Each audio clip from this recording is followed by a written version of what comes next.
Hey guys, I'm Sagar and I've been using the iPhone 6s for over a month now.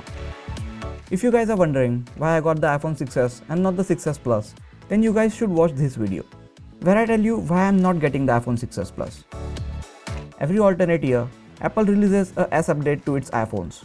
They carry the same design as its predecessor, but packs in a lot of internal changes which makes it much more powerful and faster than the iPhones before them. As we saw in the unboxing video, iPhone 6s has the exact same design as that of the iPhone 6.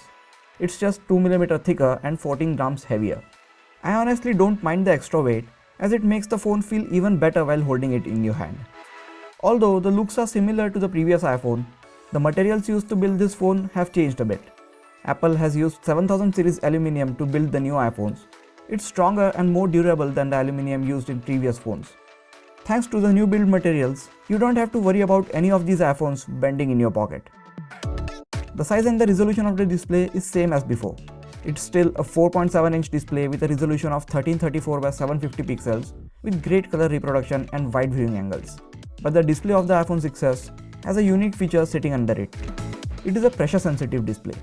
What this means is you can apply various levels of pressure on display and the iPhone 6s will provide you different menus based on the amount of pressure you apply.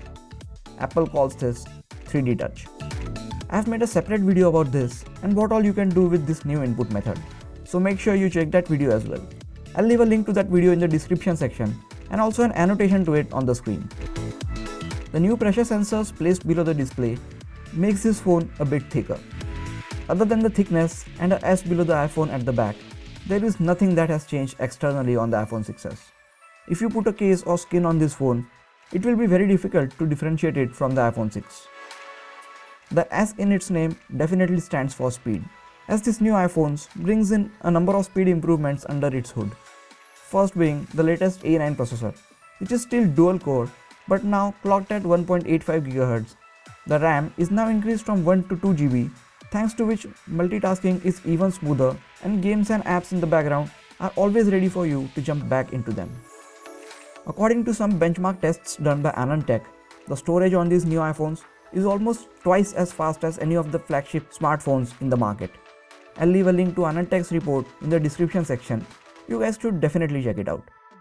Speedy internals don't just stop there. You also get Wave 2 AC Wi-Fi, which means even faster data speeds while using it with compatible Wi-Fi routers.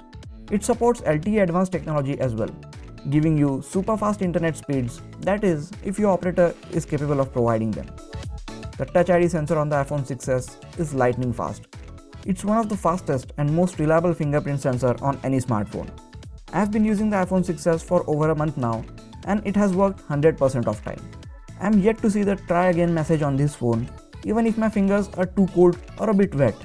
I am just too happy with this Touch ID sensor. All the speedy internals give the iPhone 6s great scores in all benchmark tests. The performance of the iPhone 6s is actually at par with much more powerful iPad Air 2. When it comes to gaming performance, Apple's A9 processor is insane. It is more than capable of handling anything and everything you throw at it. There are no lags or drop frames of any sort, and it just flies through everything.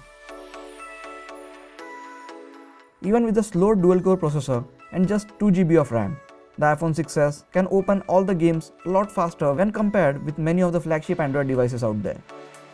Not only that, but it also does not get very hot while playing games for a long period of time, which is a big concern for some of the Android devices in the market. What Apple has not changed is the storage option. The iPhone 6s and 6s Plus still start with 16 GB of internal storage options.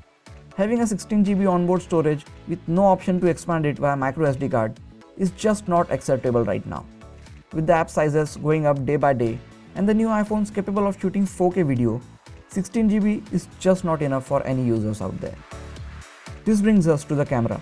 For the first time since iPhone 4S, Apple increased the megapixel count on its camera. Both these new iPhones have 12 megapixel rear facing and 5 megapixel front facing camera. The front facing camera now has a retina flash where the whole screen becomes 3 times brighter and works as a flash to add more light to your selfies. You won't see dramatic difference between the pictures taken with the iPhone 6 and 6s, but it's always better to have more details being captured in an image. You can finally shoot 4K videos with these new iPhones. The video footage comes out to be really amazing. Overall camera on the iPhone 6s is good, but if you take a lot of videos, then you might want to look at the iPhone 6s Plus, as it has optical image stabilization built in, which as you know results in very smooth videos. I have also posted a full review for the camera of iPhone 6s with lot of sample images. I'll again leave it linked in the description section and also leave an annotation to it on the screen. The battery capacity of the iPhone 6s has been brought down to 1715 mAh, but thanks to the more efficient A9 chip and iOS 9, I still get full day's worth of battery life from it. On some days with heavy usage, I was at risk of draining up the battery before I reached home, but turning on the low power mode actually helped me get home with about 5% of juice still remaining in the battery. Although it's still pretty decent battery life, I'm still considering getting a battery case to keep this phone charged for a longer period of time. Both the iPhone 6s and 6s Plus do not support wireless charging or fast charging. I don't use wireless charging a lot, but fast charging is definitely something that I want to see in the next iPhones. In India, we get a 10-watt charger with the new iPhones instead of the usual 5-watt charger. But even with this new charger, it takes about 2 hours to charge the iPhone 6s, which is just too long. iOS 9 runs smoother than ever on this new iPhone. 3D touch features are embedded deep in iOS 9 for the iPhone 6s and 6s Plus. Other than the 3D touch features, live wallpapers and live photos, all the features of iOS 9 are common to other iPhones as well. I have always loved the simplicity that the iPhones provide while using them. 3D touch makes the whole experience a bit complex at first, but once you get used to it, it feels like a natural mode of interacting with your smartphone. There are a lot of things that Apple did not get right with the iPhone 6s, like the 16GB base model still existing, no 1080p screen, no fast charging, no optical image stabilization for better low light images and videos, and no bigger battery, just to name a few. But they also did get many things right, like the fast processor, 2GB of RAM, blazing fast internal storage, super speedy and accurate Touch ID sensor, 3D touch, and much more durable body. iPhone 6s is definitely Apple's most powerful iPhone yet. But should you buy it? Well, that depends. If you don't have an iPhone and are looking to get one, or if you have an iPhone 5s or anything older than that, then upgrading to the iPhone 6s will be one of the best decisions you will make. But if you have an iPhone 6, then you already have a fast smartphone with great processor and camera. You should only upgrade if you absolutely need the 4K video recording capability and if you take a lot of selfies. If you don't care much about both these things, then you are better off with the iPhone 6 and should look for what Apple has in store for you when it launches the iPhone 7 towards the later half of 2016. That is it for this video guys. Please hit the like button if you enjoyed this video and also subscribe to my channel for more cool videos like this. You can also watch some of the other videos on my channel. This is Sagar and I'll see you guys in the next video. Take care.